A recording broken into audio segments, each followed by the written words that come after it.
ಓಂ ಶ್ರೀ ಗುರುಭ್ಯೋ ನಮಃ. ಫ್ರೆಂಡ್ಸ್, ಎಲ್ಲರಿಗೂ ನಮಸ್ಕಾರ. ಪ್ರೀತಿಯ ಸಿಂಹರಾಶಿಯ ಬಂಧುಗಳೇ, ನಿಮ್ಮ ಜೇಬಿನಲ್ಲಿ ಯಾವಾಗಲೂ ಇರಬೇಕಾದ 2 ವಸ್ತುಗಳು ಏನು? ಮುಂದಿನ 5 ದಿನಗಳಲ್ಲಿ ರಾಜಯೋಗದ ಸಂಕೇತ ಕಾಣಿಸಬಹುದು. ಫ್ರೆಂಡ್ಸ್, ಈ ವಿಡಿಯೋನ ಯಾವುದೇ ಕಾರಣಕ್ಕೂ ಮಧ್ಯದಲ್ಲಿ ಬಿಡಬೇಡಿ, ಯಾಕೆಂದರೆ ಕೊನೆಯ ಭಾಗದಲ್ಲಿ ಹೇಳಲಿರುವ 2 ಸರಳ ವಸ್ತುಗಳು ಮುಂದಿನ 5 ದಿನಗಳಲ್ಲಿ ನಿಮ್ಮ ಆತ್ಮವಿಶ್ವಾಸ, ಗೌರವ ಮತ್ತು ಅದೃಷ್ಟವನ್ನು ಬಲಪಡಿಸುವ ಸಂಕೇತ ಆಗಿರಬಹುದು ಅಂತ ಜ್ಯೋತಿಷ್ಯದಲ್ಲಿ ಹೇಳಲಾಗಿದೆ. ವಿಶೇಷವಾಗಿ ಸಿಂಹರಾಶಿಯವರು ಈ ಸಮಯದಲ್ಲಿ ಒಂದು ದೊಡ್ಡ ಅವಕಾಶದ ಸಮೀಪದಲ್ಲಿ ಇದ್ದಾರೆ. ಆದರೆ ಒಂದು ಸಣ್ಣ ಅಜಾಗರೂಕತೆ ಆ ಅವಕಾಶವನ್ನು ದೂರ ಮಾಡಬಹುದು. ಆದ್ದರಿಂದ ಈ ವಿಡಿಯೋವನ್ನು ಸಂಪೂರ್ಣವಾಗಿ ನೋಡಿ. ವಿಡಿಯೋ ಇಷ್ಟ ಆಯಿತು ಅಂದರೆ ಒಂದು ಸ್ವೀಟಾಗಿ ಲೈಕ್ ಮಾಡಿ ಮತ್ತು ನಿಮ್ಮ ಅಭಿಪ್ರಾಯವನ್ನು ಕಮೆಂಟಲ್ಲಿ ತಿಳಿಸಿ. ಸಿಂಹರಾಶಿಯವರೇ, ನಿಮ್ಮ ಜೀವನದಲ್ಲಿ ನಡೆಯುತ್ತಿರುವ ಬದಲಾವಣೆಗಳನ್ನು ಕೆಲವರು ಮೌನವಾಗಿ ಗಮನಿಸ್ತಾ ಇರ್ತಾರೆ. ನಿಮ್ಮ ಆತ್ಮವಿಶ್ವಾಸ, ನಿಮ್ಮ ಸಾಧನೆ ಮತ್ತು ನಿಮ್ಮ ಬೆಳವಣಿಗೆಯನ್ನು ನೋಡಿ ಎಲ್ಲರೂ ಕೂಡ ಸಂತೋಷ ಪಡೋದಿಲ್ಲ. ನಿಮ್ಮ ಸುತ್ತಲಿನ ಕೆಲವರು ನಿಮ್ಮ ಪ್ರತಿಯೊಂದು ಹೆಜ್ಜೆಯ ಮೇಲೂ ಕೂಡ ಕಣ್ಣಿಟ್ಟಿರ್ತಾರೆ. ಅವರಲ್ಲಿ ಒಬ್ಬರು ನಿಮ್ಮ ಕೆಲಸದ ಸ್ಥಳದ ವ್ಯಕ್ತಿಯಾಗಿರ್ಬೋದು, ಮತ್ತೊಬ್ಬರು ನಿಮ್ಮ ನೆರೆಹೊರೆಯವರಾಗಿರ್ಬೋದು, ಇನ್ನೊಬ್ಬರು ನಿಮ್ಮ ಸಂಬಂಧಿಕರಾಗಿರಬಹುದು. ಅವರು ನಿಮ್ಮ ಆದಾಯ, ನಿಮ್ಮ ಹೊಸ ಯೋಜನೆ, ನಿಮ್ಮ ಪರಿಚಯಗಳು ಮತ್ತು ನಿಮ್ಮ ಮುಂದಿನ ಹೆಜ್ಜೆಗಳ ಬಗ್ಗೆ ಪದೇ ಪದೇ ಕೇಳಬಹುದು. ಪ್ರತಿಯೊಂದು ಪ್ರಶ್ನೆಯ ಹಿಂದೆ ಒಳ್ಳೆಯ ಉದ್ದೇಶನೇ ಇರುತ್ತೆ ಅಂತ ಭಾವಿಸಬೇಡಿ. ಕೆಲವೊಮ್ಮೆ ಅಸೂಯೆ ಮತ್ತು ಸ್ಪರ್ಧೆಯ ಭಾವನೆ ಕೂಡ ಅಡಗಿರಬಹುದು. ಆದ್ದರಿಂದ ಮುಂದಿನ 5 ದಿನಗಳವರೆಗೆ ನಿಮ್ಮ ಹೊಸ ಕೆಲಸ, ಹೊಸ ವ್ಯವಹಾರ, ಹೊಸ ಹೂಡಿಕೆ ಅಥವಾ ಭವಿಷ್ಯದ ಯೋಜನೆಗಳನ್ನು ಎಲ್ಲರೊಂದಿಗೆ ಹಂಚಿಕೊಳ್ಳೋದಕ್ಕೆ ಹೋಗಬೇಡಿ. ಇನ್ನೂ ಪೂರ್ಣಗೊಳ್ಳದ ಕೆಲಸದ ಬಗ್ಗೆ ಹೆಚ್ಚು ಮಾತನಾಡೋದನ್ನು ತಪ್ಪಿಸಿ.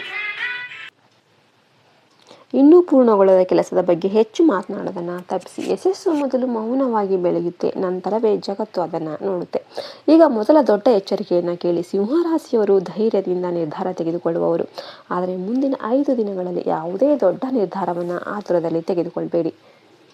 ಯಾರಾದರೂ ದೊಡ್ಡ ಲಾಭದ ಭರವಸೆ ನೀಡಿದರೆ ತಕ್ಷಣ ನಂಬೇಡಿ. ಯಾವುದೇ ದಾಖಲೆಗಳಿಗೆ ಓದದೆ ಸಹಿ ಆಗಬೇಡಿ. ನಿಮ್ಮ ವಿವೇಕವೇ ಈ ಸಮಯದಲ್ಲಿ ನಿಮ್ಮ ದೊಡ್ಡ ರಕ್ಷಣೆ ಆಗಲಿದೆ. 2ನೇ ಎಚ್ಚರಿಕೆ ನಿಮ್ಮ ಕೋಪಕ್ಕೆ ಸಂಬಂಧಿಸಿದ್ದು. ಸಿಂಹರಾಶಿಯವರು ಸಾಮಾನ್ಯವಾಗಿ ಆತ್ಮಗೌರವವನ್ನು ಹೆಚ್ಚು ಕಾಪಾಡಿಕೊಳ್ತಾರೆ. ಆದರೆ ಕೋಪದಲ್ಲಿ ಹೇಳುವ ಒಂದು ಮಾತು ಉತ್ತಮ ಸಂಬಂಧವನ್ನೇ ಹಾಳು ಮಾಡಬಹುದು. ಮನೆಯಲ್ಲಾಗಲಿ, ಕಚೇರಿಯಲ್ಲಾಗಲಿ ಅಥವಾ ವ್ಯವಹಾರದಲ್ಲಾಗಲಿ ಮಾತನಾಡುವ ಮೊದಲು 2 ಕ್ಷಣ ತಾಳ್ಮೆಯಿಂದ ಯೋಚನೆ ಮಾಡಿ. ಸಿಹಿ ಮಾತು ನಿಮ್ಮ ಗೌರವವನ್ನು ಇನ್ನಷ್ಟು ಹೆಚ್ಚಿಸುತ್ತೆ. 3ನೇ ಎಚ್ಚರಿಕೆ ಹಣ ಮತ್ತು ನಂಬಿಕೆಗೆ ಸಂಬಂಧಿಸಿದ್ದು. ಯಾರಾದರೂ ನಿಮಗೆ ತಕ್ಷಣ ಹಣ ನೀಡೋದು, ವೈಯಕ್ತಿಕ ದಾಖಲೆಗಳನ್ನು ಹಂಚಿಕೊಳ್ಳೋದು ಅಥವಾ ಅಮೂಲ್ಯ ವಸ್ತುಗಳನ್ನು ಒಪ್ಪಿಸಿಕೊಳ್ಳೋದು ಬೇಡ. ಯಾರಾದರೂ ಈಗಲೇ ನಿರ್ಧಾರ ಮಾಡಿ ಅಂತ ಒತ್ತಡ ಹಾಕಿದರೆ ತಕ್ಷಣ ಉತ್ತರ ಕೊಡಬೇಡಿ. ಸ್ವಲ್ಪ ಸಮಯ ತೆಗೆದುಕೊಂಡು ನಂತರನೇ ನಿರ್ಧಾರ ಮಾಡಿ. ಈಗ ಮುಂದಿನ 5 ದಿನಗಳಲ್ಲಿ ನಿಮಗೆ ದೊರೆಯಬಹುದಾದ ಶುಭ ಸುದ್ದಿಗಳ ಬಗ್ಗೆ ತಿಳಿಯೋಣ. ಮೊದಲ ಶುಭ ಸುದ್ದಿ ಹಣಕ್ಕೆ ಸಂಬಂಧಿಸಿದೆ. ಬಹಳ ದಿನಗಳಿಂದ ಬಾಕಿ ಇದ್ದ ಹಣ ಮರಳಿ ಬರಬಹುದು. ಹೊಸ ಆದಾಯದ ಅವಕಾಶ ಕಾಣಿಸಬಹುದು. ವ್ಯವಹಾರದಲ್ಲಿ ಹೊಸ ಗ್ರಾಹಕರು ದೊರೆಯಬಹುದು. ಉದ್ಯೋಗದಲ್ಲಿರುವವರಿಗೆ ಹೆಚ್ಚುವರಿ ಜವಾಬ್ದಾರಿಯೊಂದಿಗೆ ಉತ್ತಮ ಅವಕಾಶ ದೊರೆಯಬಹುದು. ಹಣದ ಹರಿವು ನಿಧಾನವಾಗಿ ಉತ್ತಮ ಆಗೋದಕ್ಕೆ ಆರಂಭವಾಗುತ್ತೆ. 2ನೇ ಶುಭ ಸುದ್ದಿ ವೃತ್ತಿ ಮತ್ತು ಗೌರವಕ್ಕೆ ಸಂಬಂಧಿಸಿದೆ. ನಿಮ್ಮ ಪರಿಶ್ರಮವನ್ನು ಇದುವರೆಗೆ ಗಮನಿಸಿದವರು ಈಗ ನಿಮ್ಮ ಸಾಮರ್ಥ್ಯವನ್ನು ಗುರುತಿಸುತ್ತಾರೆ. ಹಿರಿಯರಿಂದ ಮೆಚ್ಚುಗೆ ದೊರೆಯಬಹುದು. ನಿಮ್ಮ ಅಭಿಪ್ರಾಯಕ್ಕೆ ಹೆಚ್ಚಿನ ಗೌರವ ಸಿಗಬಹುದು. ಹೊಸ ಜವಾಬ್ದಾರಿ ಅಥವಾ ಪದೋನ್ನತಿಯ ಮಾತುಕತೆ ಆರಂಭವಾಗುವ ಸಾಧ್ಯತೆ ಇದೆ. ಇದು ಸೂರ್ಯನ ಅನುಗ್ರಹದ ಸಂಕೇತ ಆಗಿರಬಹುದು. 3ನೆಯ ಶುಭ ಸುದ್ದಿ ಮನಸ್ಸಿನ ಶಾಂತಿ ಮತ್ತು ಕುಟುಂಬಕ್ಕೆ ಸಂಬಂಧಿಸಿದೆ. ಇತ್ತೀಚಿನ ದಿನಗಳಲ್ಲಿ ಕಾಡುತ್ತಿದ್ದ ಗೊಂದಲಗಳು ಕಡಿಮೆಯಾಗುತ್ತೆ. ಯಾವ ನಿರ್ಧಾರ ಸರಿಯಾಗಿದೆ, ಯಾರೊಂದಿಗೆ ಮುಂದುವರಿಬೇಕು, ಯಾವ ಕೆಲಸಕ್ಕೆ ಆದ್ಯತೆ ನೀಡಬೇಕು ಎಂಬ ಸ್ಪಷ್ಟತೆ ನಿಮಗೆ ದೊರೆಯುತ್ತೆ. ಮನಸ್ಸು ಶಾಂತವಾಗಿದ್ದಾಗಲೇ ಯಶಸ್ಸು ಶಾಶ್ವತವಾಗುತ್ತೆ. ಈಗ ಈ ವಿಡಿಯೋದಲ್ಲಿನ ಪ್ರಮುಖ ವಿಷಯಕ್ಕೆ ಬರೋಣ. ಮುಂದಿನ 5 ದಿನಗಳವರೆಗೆ ಸಿಂಹರಾಶಿಯವರು ತಮ್ಮ ಜೇಬಿನಲ್ಲಿ ಅಥವಾ ಪರ್ಸಲ್ಲಿ ಈ 2 ವಸ್ತುಗಳನ್ನು ಇಟ್ಕೊಳ್ಳೋದು ಶುಭಕರವೆಂದು ಹೇಳಲಾಗಿದೆ. ಮೊದಲನೇದು ಸ್ವಚ್ಛವಾದ ಕೆಂಪು ಅಥವಾ ಕೇಸರಿ ಬಣ್ಣದ ಕರವಸ್ತ್ರ. 2ನೇದು ಒಂದು ಸಣ್ಣ ತಾಮ್ರದ ನಾಣ್ಯ ಅಥವಾ ತಾಮ್ರದ ತುಂಡು ಮತ್ತು 3 ಅಕ್ಕಿಯ ಕಾಳುಗಳು. ಆದರೆ ಅಕ್ಕಿ ಕಾಳು ತುಂಡು ಆಗಿರಬಾರ್ದು. ಕೆಂಪು ಅಥವಾ ಕೇಸರಿ ಬಣ್ಣವು ಆತ್ಮವಿಶ್ವಾಸ, ಧೈರ್ಯ ಮತ್ತು ಸೂರ್ಯನ ಶಕ್ತಿಯ ಸಂಕೇತ ಆಗಿದೆ. ತಾಮ್ರವು ಶಕ್ತಿ, ಗೌರವ ಮತ್ತು ಪ್ರಗತಿಯನ್ನು ಸೂಚಿಸುತ್ತೆ. ಅಕ್ಕಿಯ ಕಾಳುಗಳು ಸಮೃದ್ಧಿ ಮತ್ತು ಲಕ್ಷ್ಮೀ ಕೃಪೆಯ ಸಂಕೇತ ಆಗಿದೆ. ನಾಳೆ ಬೆಳಿಗ್ಗೆ ಸ್ನಾನ ಮಾಡಿದ ನಂತರ ಆ ಕರವಸ್ತ್ರವನ್ನು ನಿಮ್ಮ 2 ಕೈಗಳಲ್ಲಿ ಹಿಡಿದು ಶ್ರೀ ಸೂರ್ಯನಾರಾಯಣ, ಶ್ರೀ ಗಣೇಶ ಹಾಗೂ ನಿಮ್ಮ ಇಷ್ಟ ದೇವರನ್ನ ಮನಸ್ಸಿನಲ್ಲಿ ನೆನೆಯಿರಿ.